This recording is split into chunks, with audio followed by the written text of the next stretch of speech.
Ça l'indique Éric Lacourcière, mais en fait, c'est plus M. Denis Laperrière qui va faire la présentation. Alors, M. Laperrière est à l'emploi d'Esri Canada depuis l'an 2000.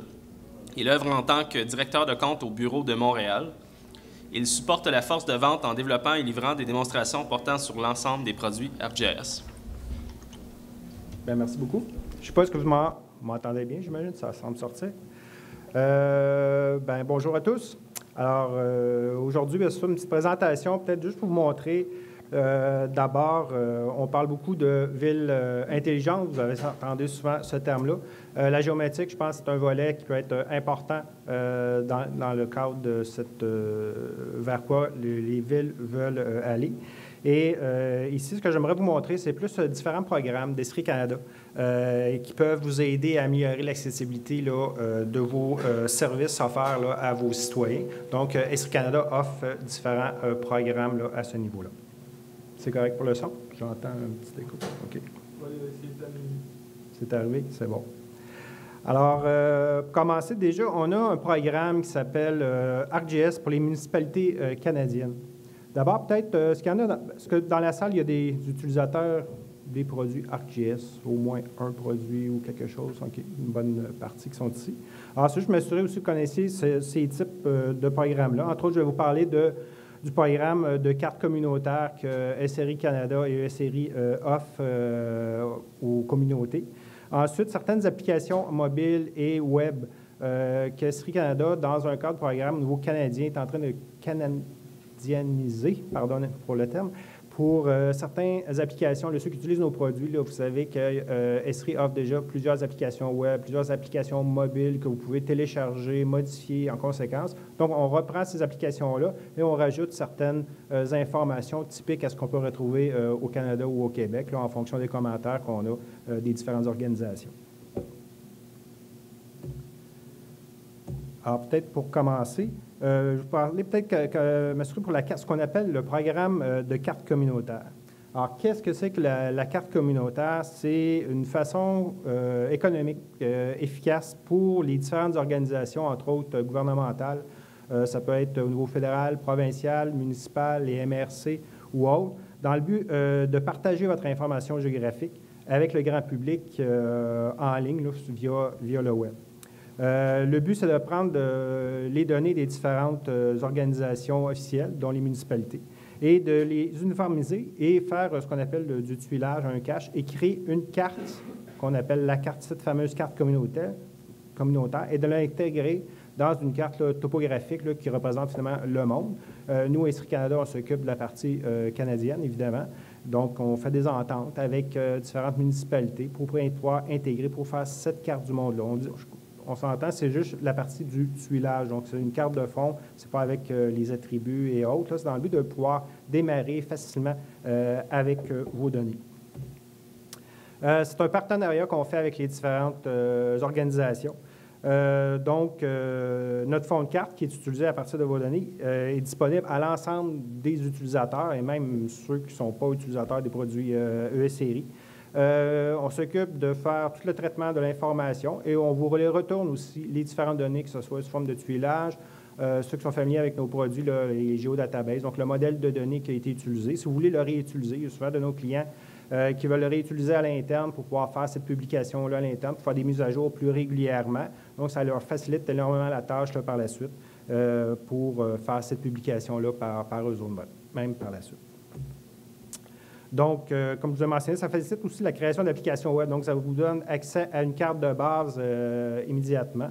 Sous forme de cartographie standardisée. Évidemment, la symbologie et autres, c'est un standard qui a été défini en fonction des différentes échelles qui sont utilisées pour que ce soit standard. S'il y a deux villes, l'un à côté de l'autre, les deux ont la même symbologie, peuvent se retrouver.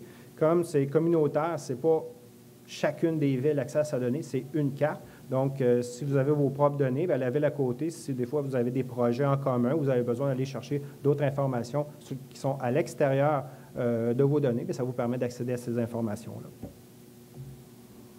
Alors, le fonctionnement, évidemment, c'est des ententes, comme je le disais tantôt, pour pouvoir, avec les différentes organisations.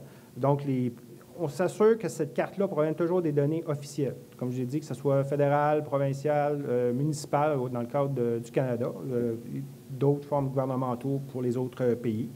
Donc, on prend ces données-là, on fait une uniformisation pour, entre autres, pour la symbole, pour nous aider là, à faire la symbologie et l'intégrer au service mondial qui est l'ensemble pour pouvoir visualiser cette information-là. Les participants, évidemment, conservent la propriété des données. Ça ne nous appartient pas. Évidemment, vous fournissez des données. Nous, on la crunch pour faire un fond de carte. Ensuite, on ne la conserve pas. On n'a pas le droit de la réutiliser. Par contre, on peut vous retourner les informations, les traitements qui ont été faits dessus, si vous voulez le bonifier pour vous-même à l'interne. C'est un service donc, qui est offert par ESRI Canada pour tout ce qui touche les municipalités au Canada. Donc, ce qu'on fait, c'est qu'on intègre vos données. Vous n'avez pas besoin, vous fournissez les données. Nous, on les intègre dans un modèle qu'on a défini pour nous accélérer le processus de création des tuiles avec la symbologie. On fait la création de cartes multi-échelles. Donc, c'est vos données. Souvent, au monde municipal, on fait, mettons, le 1 millième, le 1 2000 à certaines échelles approchées. Mais rendu à une certaine échelle, là, on tombe, mettons, avec les données fédérales, là, présentement, qui proviennent du 50 millième et du 250 000 si on s'éloigne un peu plus. On fait la génération des tuiles et l'hébergement aussi. Donc, ce qui est intéressant pour vous, c'est au niveau des infrastructures. Vous n'avez pas besoin d'infrastructures. Finalement, on vous fournit le service pour pouvoir accéder à vos données via le service web avec l'hébergement. Et tout ça, c'est gratuit là, en passant. C'est un programme là, vraiment d'entente qu'on fait là, avec les différentes organisations. L'avantage pour les communautés, évidemment, c'est l'économie de temps. C'est très long. Commencer à faire une carte de base avec une belle symbologie, avec différents types de niveaux d'échelle, etc., c'est quand même beaucoup de temps. Temps de traitement, temps de réflexion sur le type de symbolisation, etc. Réduction de coût d'hébergement, évidemment, parce que vous n'avez pas besoin de l'héberger. On l'héberge directement sur nos serveurs. Excellente performance. Ce n'est pas juste un petit serveur, c'est plusieurs serveurs qui sont répartis un peu partout. Donc, pour s'assurer d'avoir une bonne performance. Il n'y a pas de limite de hit ou de out. Là. Si vous avez un hit, c'est bon. Si vous en avez 6 millions, c'est correct aussi. Il n'y a aucun problème. Le but, c'est de participer aussi à l'effort collectif à l'intérieur de votre communauté. Ça peut servir autant pour la ville que pour d'autres organisations à l'intérieur de votre ville ou de MRC qui pourraient être utilisées. Et ça donne une meilleure visibilité à vos données là, au niveau de la géométrie.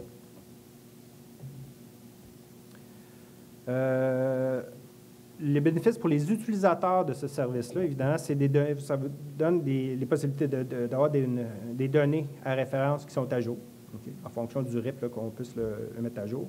Un fond de carte qui est accessible gratuitement. C'est une étendue mondiale, donc où vous soyez, vous pourrez vous déplacer, ce n'est pas centré sur une ville en particulier. Et ça facilite la création d'applications web, donc sans se poser la question, j'ai déjà mon fond. Au moins, vous avez déjà votre fond de carte que vous pouvez utiliser. Okay.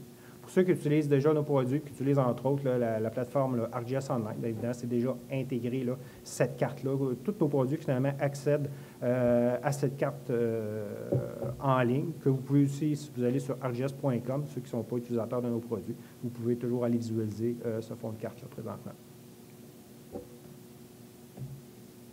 Présentement, il n'y a plus, si on se parle aujourd'hui, je n'ai pas les derniers chiffres aujourd'hui, le 18 octobre, mais ça va quand même assez vite. On couvre présentement plus de 250 communautés au Canada. Okay. On calcule, ça représente couvrir environ 51 % de la population. Là, on est encore en négociation avec certaines municipalités, entre autres au Québec, qu'on est confiant qu'au fil du temps, c'est sûr qu'il y a certaines discussions qui doivent être faites. C'est un partenariat, donc les villes veulent valider les informations, où elles vont, etc. Donc, il y a un contrat qui doit être fait, mais ça se fait relativement bien. Puis, les gens semblent très heureux. Ceux qui ont participé jusqu'à maintenant l'utilisent beaucoup là, présentement, puis ça leur évite sauve énormément de temps à ce niveau-là. Dans le cadre du programme des données municipales aussi, ESRI Canada a défini un modèle de données. Vous avez déjà généralement, les villes ont leur propre modèle de données qui peut être utilisé. C'est que, comme on fournit plusieurs types d'applications web, pour notre clientèle. Vous pouvez, Esri évidemment doit se baser sur quelque chose, donc on a défini un type de modèle de données qui pouvait quand même vous servir comme référence, ou vous pourrez réutiliser, vous donner des idées pour peaufiner votre propre modèle. C'est gratuit, puis c'est juste aller le chercher sur notre site web là, de ArcGIS Online, puis vous pouvez toujours y accéder. Donc, ça vous donne toute la structure de données. C'est en format file geodatabase, si vous voulez, avec toutes les informations pour qu'on ait défini certains attributs. Le but, c'est dans le but que, comme on développe des applications, plusieurs types d'applications web, c'est dans le but de nous aider là, pour pouvoir pour pointer sur certains attributs. Donc, c'est la forme qui est utilisée. Donc, c'est accessible. Pour tout ça, je tenais à que vous soyez au courant. Au niveau des applications, alors, il y a une multitude d'applications web de gabarit qui sont disponibles présentement sur ArcGIS Online, que vous pouvez télécharger, modifier, etc. Alors, dans le cadre de ce programme-là, Esri Canada a décidé qu'il y a certains... on devait faire certains ajouts, modifications, parce qu'évidemment, sont développés généralement à la maison mère, là, à Redlands, pour tenir compte de certaines particularités au Canada. Entre autres, là, tout simplement, on a une application pour savoir où sont les bureaux de scrutin. Alors, évidemment, le vote par anticipation et autres, bien, on retrouve ça ici au Canada. On a dû faire certaines modifications au niveau de l'application pour tenir compte de ça. C'est ça, vous pouvez toujours le faire. C'est du HTML, JavaScript, vous pouvez le télécharger, vous pouvez toujours vous-même le modifier. Mais Esri Canada a décidé de prendre en charge pour aider un peu les différentes communautés pour accélérer leur processus à ce niveau-là. Donc, toutes ces applications-là, évidemment, sont indépendantes de la plateforme, c'est-à-dire c'est du HTML, JavaScript, comme je vous ai dit. Ils s'adaptent en fonction de la grosseur de l'écran. Si vous l'ouvrez là, mettons, sur un cellulaire, l'application s'adapte en fonction de votre écran. Il ne sera pas tout à fait la même chose, parce que si vous êtes sur un petit écran, c'est beaucoup plus difficile là, avec les doigts sur touch que si vous étiez sur un grand écran. Donc, c'est des applications qui s'adaptent. Comme je l'ai mentionné, le code source est accessible, vous y avez accès. On a essayé d'avoir une signature qui est quand même assez standardisée là, au fil du temps, puis qu'on améliore. Et évidemment, c'est disponible dans les deux langues, en français et en anglais, au fur et à mesure qu'on fait des modifications sur ces applications-là. Actuellement disponible, il y a une application web, là, entre autres pour les services municipaux. J'ai une petite copie d'écran que je pourrais vous montrer. Que probablement dans la salle de l'autre côté est en train de nous montrer. La Ville de Repentigny l'utilise, c'est un des premiers au Québec qui l'a utilisé. C'est vraiment intéressant comme application. Donc, ceux qui sont disponibles, là, il y en a 5 là, qui ont été adaptés. Il y en a beaucoup plus là, avec ESRI, évidemment, dans plusieurs langues que vous allez pouvoir retrouver, mais dans lesquelles on a fait certaines adaptations. Ici, pour Esri Canada, il y en a déjà 5 là, que vous pouvez aller chercher, entre autres, pour l'inspection des bandes d'incendie, qui est plus dédié au niveau mobilité, la localisateur de bureaux de sécurité, entre autres, la demande de services municipaux, qui est tout simplement une interface que le citoyen peut rentrer certaines informations que vous définissez, que vous pouvez ensuite télécharger. Ici, c'est un exemple ici d'une copie d'écran. Je ne sais pas s'il y en a qui l'ont déjà vu. Vous pouvez aller sur le site de la Ville de Repentigny, entre autres. C'est une application qui est assez simple, dans le fond. C'est que le citoyen, le but, évidemment, c'est on fait face à un citoyen. Un citoyen, ce qui est important, c'est d'avoir des applications qui sont faciles d'utilisation. Probablement ici, vous êtes surtout des experts en géomatique. Avoir une application qui a 50 couches sur le côté, avec peut changer différents types de symbologie, vous êtes familier avec ça. Le citoyen, lui, il ne l'est pas. Où on voit la tendance, là, présentement, c'est vraiment de définir des applications. C'est d'avoir plusieurs applications, mais faciles à utiliser, dédiées à un type d'utilisation. Le citoyen se retrouve facilement, ou des fois, ça peut même à l'intérieur de votre organisation. Ce n'est pas tout le monde qui sont en géomatique à l'intérieur de l'organisation, donc ça peut être plusieurs applications spécifiques en fonction de vos besoins. Donc ici, tout ce que ça fait, c'est que la personne clique à un endroit et en bas, il apparaît automatiquement les informations, surtout les services municipaux qui se retrouvent à cet endroit-là. Donc, je ne sais pas, où sont les bibliothèques, c'est quand l'heure de la collecte des déchets, les différentes collectes qu'il peut avoir.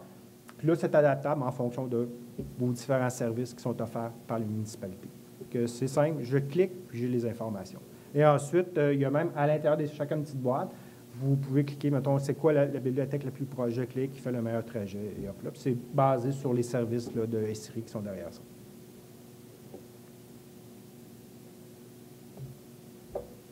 Ici, un autre, c'est plus pour au niveau des demandes de services municipaux. Ça aussi, c'est simple. Je clique, le citoyen clique, puis il rentre certaines informations. C'est stocké dans une base de données. Là, c'est sûr, par la suite, ça vous demande de définir, avant de mettre ça en ligne, évidemment, de définir un processus interne. On fait quoi avec cette information par la suite, là, en fonction de vos différents besoins.